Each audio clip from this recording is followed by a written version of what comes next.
Everyone welcome to Shri. देखिए वक्फ संशोधन विधेयक 2024 ये काफी न्यूज में है। न्यूज में क्यों है?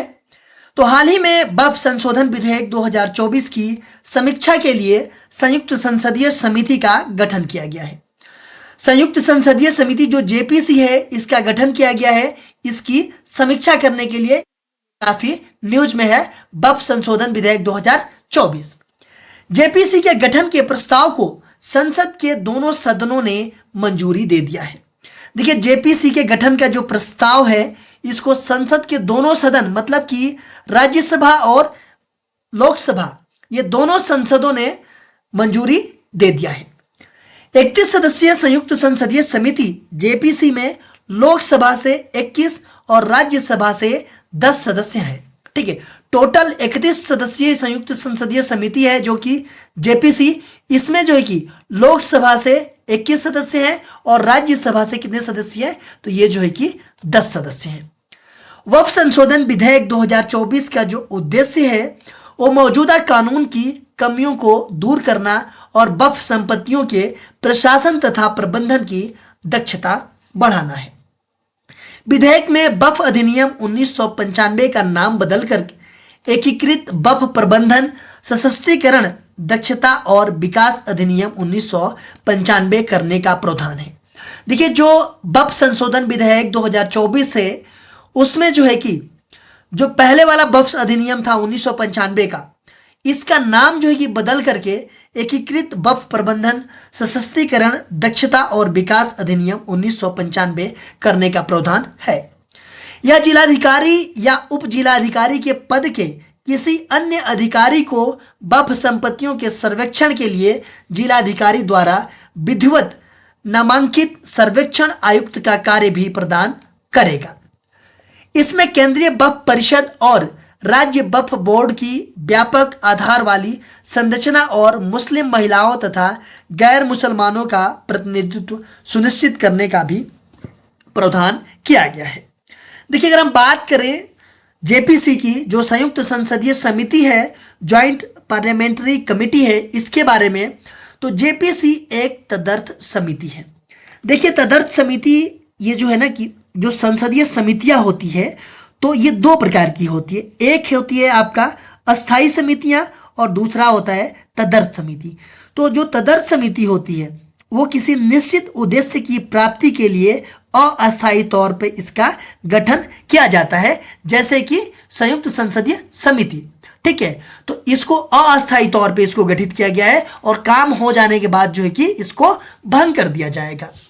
तो यही है, जेपीसी एक तदर्थ समिति है जो किसी विशिष्ट विषय या विधेयक की जांच करने के लिए संसद द्वारा स्थापित की जाती है। इसमें दोनों सदनों के साथ साथ सत्तारूढ़ और विपक्षी दलों के सदस्य शामिल होते हैं।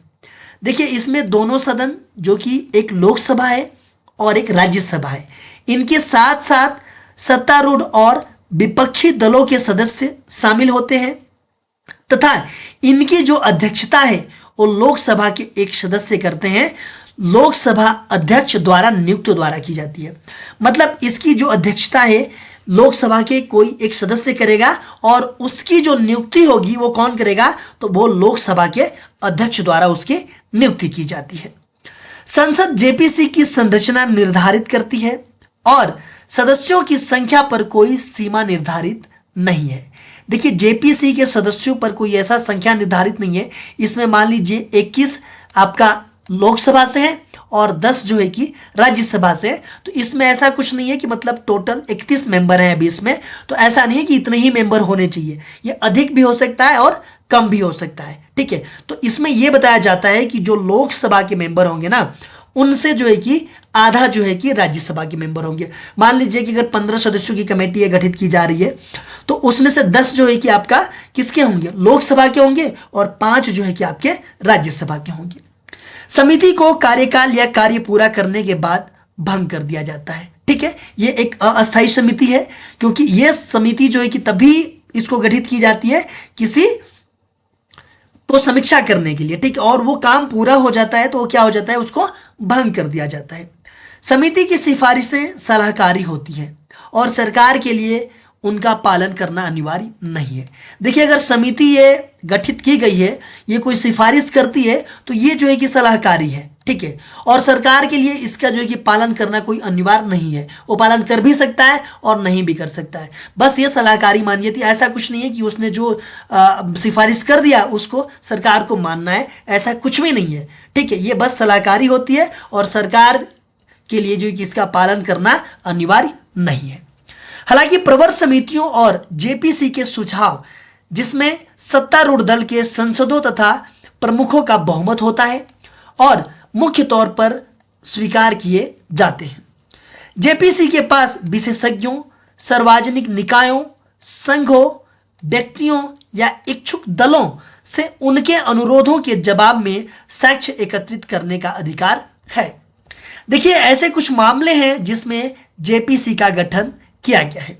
एक तो बोफोर्स घोटाला है 1987 का, इसमें भी जेपीसी का गठन किया गया था। हर्षद मेहता स्टॉक मार्केट घोटाला 1992 का है, इसमें भी जेपीसी का गठन किया गया था।